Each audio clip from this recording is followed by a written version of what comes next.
I woke before the sun, the way older women do when sleep refuses to stay. My phone lay face down on the nightstand, but the moment I picked it up, the screen exploded with notifications, 20 missed calls. Some from unfamiliar numbers, some from the venue, and 5 of them from my daughter, Morena Roche. For a moment, I thought the phone was malfunctioning. Then I tapped the news alert. Savannah wedding abruptly shut down, guests sent home, no explanation released. My throat tightened. Savannah is not a city that forgets things easily. Its wedding circles talk faster than its tides move. And this morning, every whisper pointed toward the Crestwell family, and a ceremony that never happened. I sat up slowly, letting the weight of it settle. No one, not the Crestwells, not the planner, not Morena herself, seemed to understand how the wedding they had crafted with such precision could collapse overnight. But I understood. I always understood more than they thought. Another notification flashed, one deleted voicemail. I opened the audio log and stared at the erased file name. I remembered it then, Vivian Crestwell's voice from last night. Strained.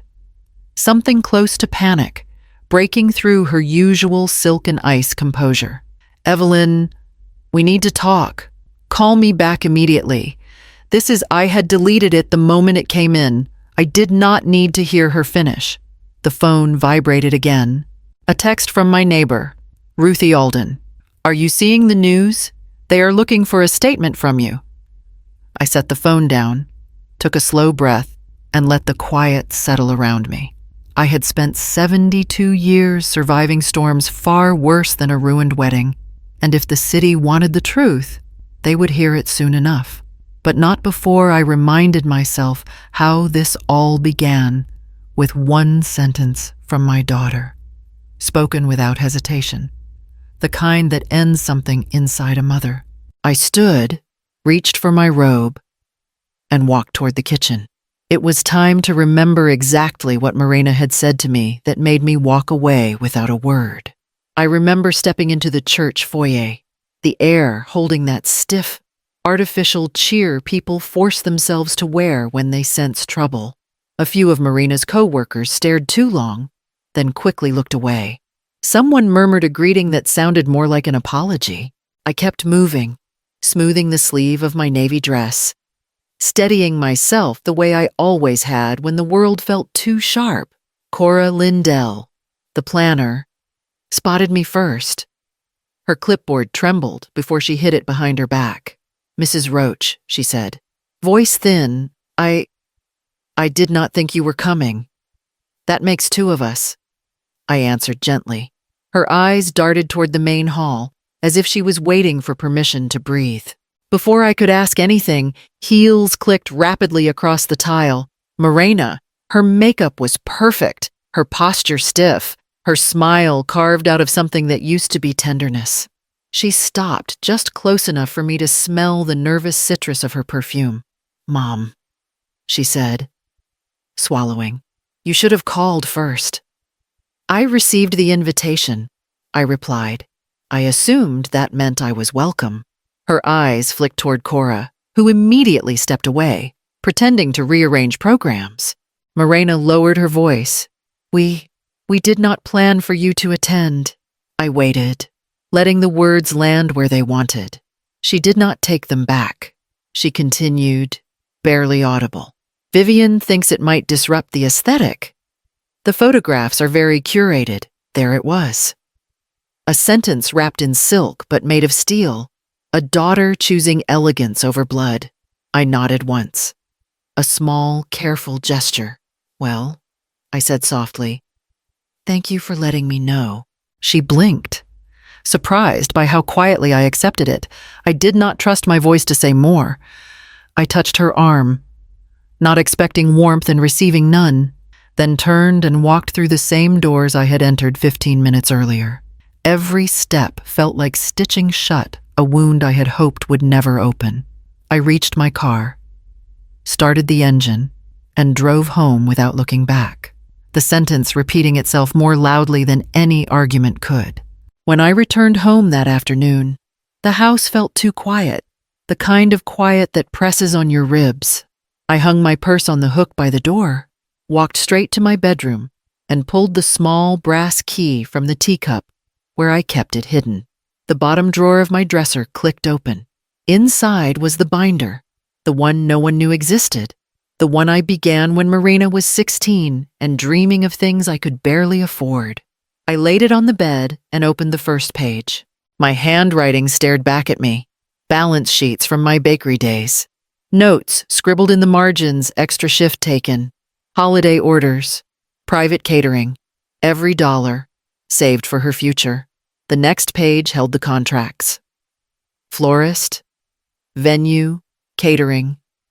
Music. All of them printed with my name, Evelyn Roche, client of record. Every deposit paid from my own account. I flipped to the final section, the one clause I had insisted on years ago, when the idea of a wedding felt hopeful instead of painful. The client reserves the right to approve or decline final payment. Event cannot proceed without client's signed authorization.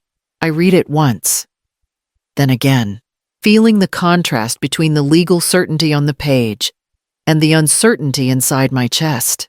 My phone lit up with another call. I let it ring. I said nothing. For the next 2 days, I moved through my life quietly. I watered the geraniums on the porch. I answered Ruthie's knock with a smile and told her I was fine. I made tea, folded laundry, and listened to my daughter's voice fill the voicemail box over and over again, begging for explanations she had never given me. I did not call anyone back. I did not defend myself. I did not correct the rumors spreading through Savannah's wedding circles. I waited, not out of spite, but because the hurt was sharpening into something steadier, something clearer than anger ever could be. And when the second morning of silence arrived, I looked at the binder again and closed it with a decisive snap, the sound echoing through the quiet room like a promise I intended to keep. On the morning of the second day, I placed the binder on the kitchen table and opened it to the contracts. My phone rested beside it, screen dark, waiting. I took a breath, steadied my voice, and made the first call. Silver Oak Manor, this is Dana speaking. Dana, this is Evelyn Roche. I said, I am invoking my right to decline final authorization. A pause, then a soft intake of air. Mrs. Roche, are you certain the wedding is scheduled for this weekend? I am certain. She did not argue. She simply confirmed the cancellation and promised written documentation. The next call was to the florist, Dahlia Monroe. She answered in her usual cheerful tone until I introduced myself. It dropped instantly. Oh, Mrs. Roche, I wondered when you would call. Why is that, I asked. She hesitated before telling me the truth. Vivian Crestwell came by yesterday. She tried to transfer your contract into her name. She said you no longer needed to be involved. A small, bitter laugh escaped me. And did she succeed? No, Dahlia said firmly. Your signature is the only one that counts. I thanked her and instructed her to halt all arrangements. She agreed without a hint of resistance. The caterer reacted much the same. Then the band, the linen rental company, the transportation service. Every vendor recognized my voice immediately, their tones shifting from politeness to a cautious kind of sympathy.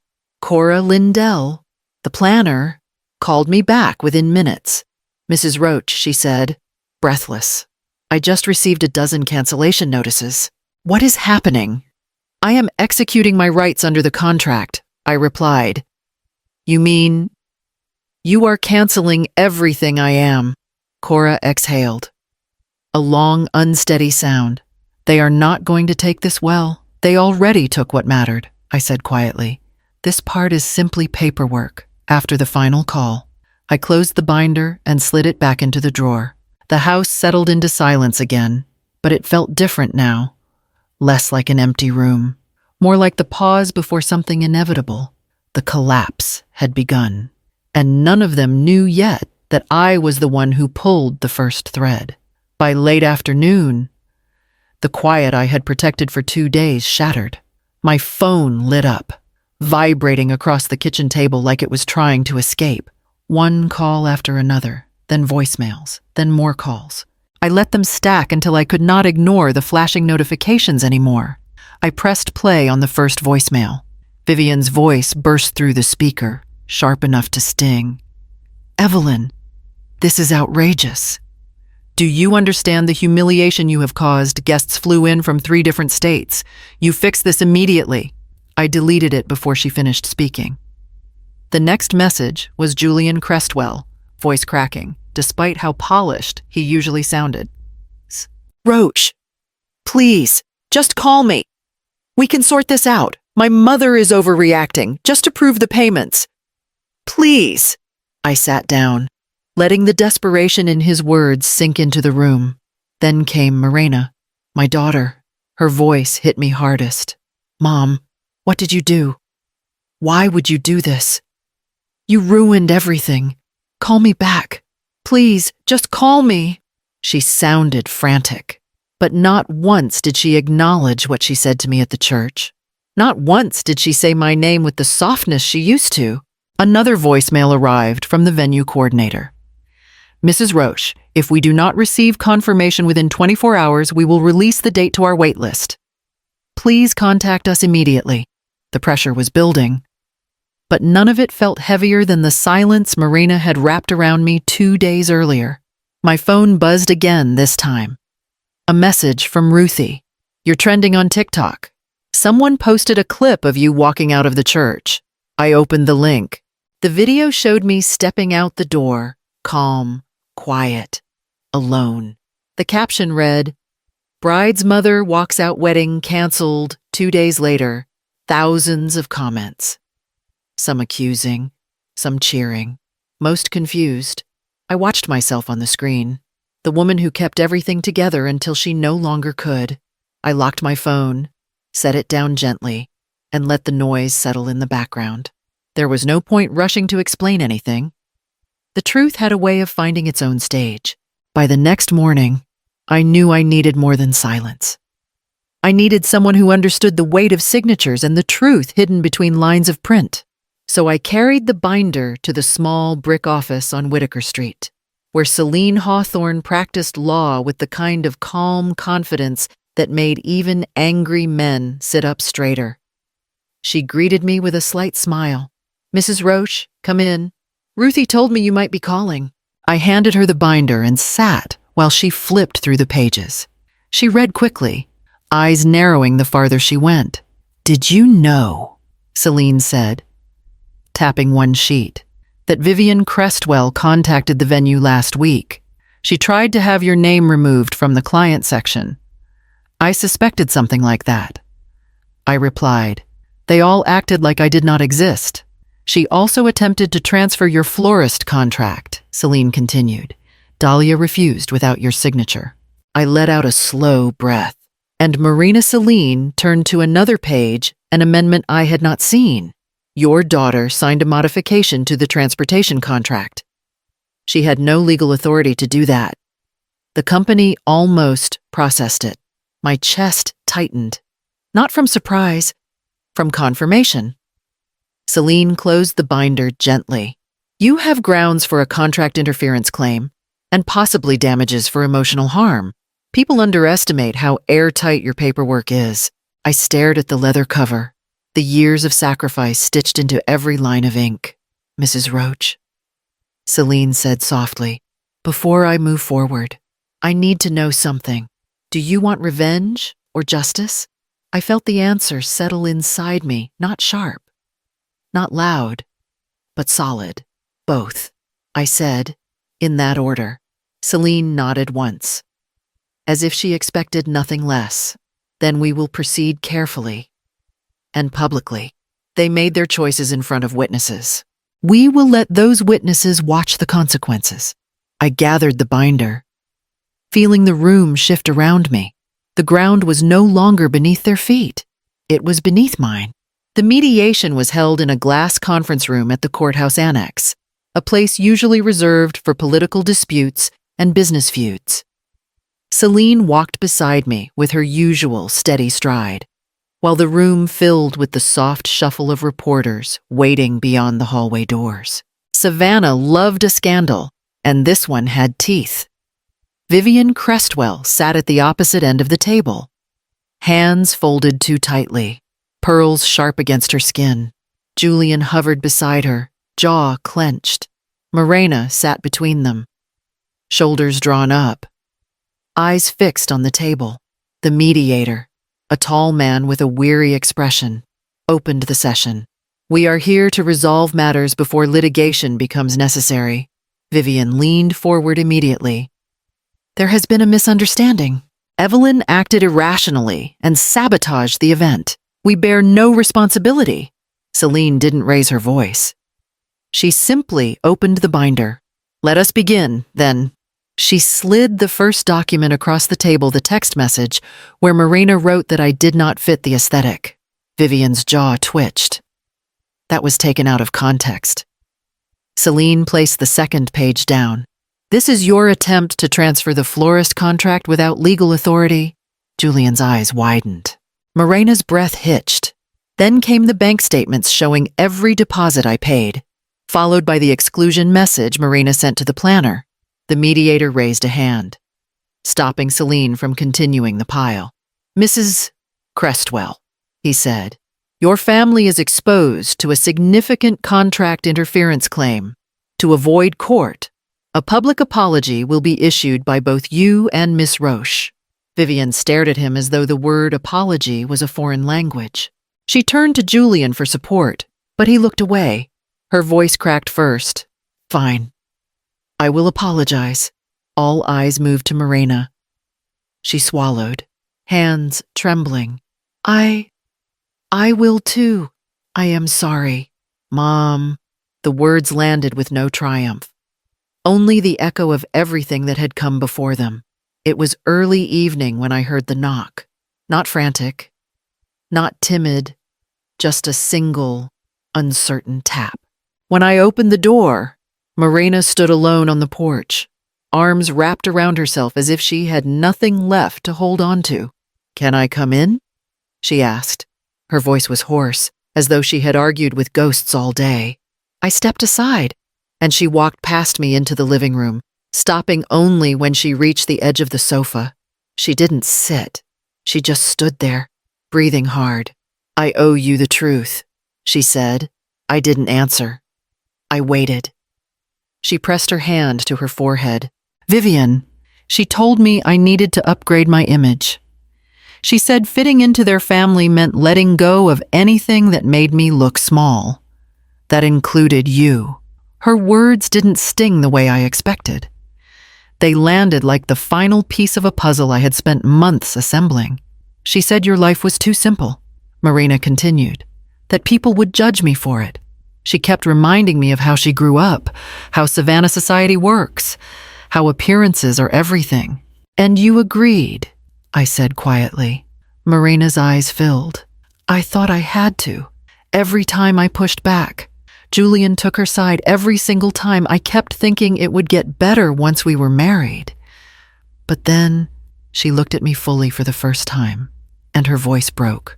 "Then I watched you sit there in that conference room today, and I realized I don't even know who I became trying to belong to them." She wiped her face with the back of her hand. "I ended the engagement. Not because you wanted me to, not because I deserve forgiveness. I ended it because staying with them felt like erasing myself." For a moment, neither of us moved. The house seemed to hold its breath between us, waiting for whatever came next. Morena finally sat on the sofa, shoulders sinking as if holding herself upright had become too heavy. I sat across from her, hands folded in my lap. For a long moment, neither of us spoke. The silence felt different this time, less like distance, more like a door waiting to be opened. "I do not expect you to forgive me," Morena said quietly. I need you to understand why I broke." "Then tell me," I answered. "Not the polished version, the real one." She let out a shaky breath. I have been afraid for years that I would never be enough for the life I wanted. And when Julian's family treated me like a project, I let them. I kept thinking if I changed fast enough, if I became the woman they approved of, I could outrun the part of me that still felt like I was that girl, eating dinner in your bakery kitchen while you worked late. I swallowed. You never had to outrun where you came from. I know that now, she whispered. But when Vivian said you did not fit the aesthetic, it was like she confirmed every fear I had about myself. And instead of defending you, I used it to protect my place beside them. I felt the truth settle heavily in the room. It was not an excuse, but it was honest. I hurt you, she continued. I hurt you worse than I meant to, worse than I ever imagined I could. And all you did was give me everything you had. I leaned forward. Morena, I spent years bending myself so you could feel comfortable, hiding what I struggled through, swallowing the things you didn't want to hear. And I cannot do that anymore. She nodded slowly, eyes shiny. I do not want you to. I want to know you, all of you, not the version I kept trying to edit. The ground between us shifted just a fraction, but enough to feel. I will try, I said. Not because you ended the engagement. Not because you apologized, but because you are my daughter, and because trying is all I have left to offer. Morena reached for my hand. Her fingers were unsteady, but they held on. We sat like that for a long time, letting the quiet fill the room in a way that did not hurt this time. It felt like rebuilding, not fast, not clean, but possible. The ruling came down on a humid Thursday morning. The kind where Savannah felt heavy enough to bend the branches outside the courthouse. Celine stood beside me as the judge read each finding, slowly, almost ceremonially. Vivian Crestwell is liable for contract interference, he announced, and for emotional damages sustained by Mrs. Evelyn Roche. Restitution will include full repayment of all wedding expenses, plus penalties. Vivian inhaled sharply. Julian slumped beside her, defeated. Morena sat behind me, still as stone. When the judge added the final condition that Vivian would need to sell her lake house to meet the penalties, she closed her eyes, a sharp tremor running through her. It was not joy I felt, not triumph. It was balance. Something finally leveled. Outside, news spread quickly. Savannah's Arts Council released a statement distancing themselves from the Crestwells. Sponsors pulled out of their charity gala. Their name, once polished and untouchable, started appearing in the papers for reasons Vivian never imagined. 3 days later, Morena knocked on my door carrying a small velvet box. "These are yours," she said, opening it to reveal my mother's pearls. The same pearls Vivian once suggested were unsuitable for the ceremony. I took them because I thought I needed to become someone else. I'm giving them back because I don't want to lose the parts of you I still have. I touched the pearls but didn't take them immediately. "Thank you," I said gently. "But returning these does not erase everything." "I know," she whispered. "I'm not asking for that." Weeks passed. The penalties were paid. The Crestwells withdrew from public view, and I made one final decision of my own.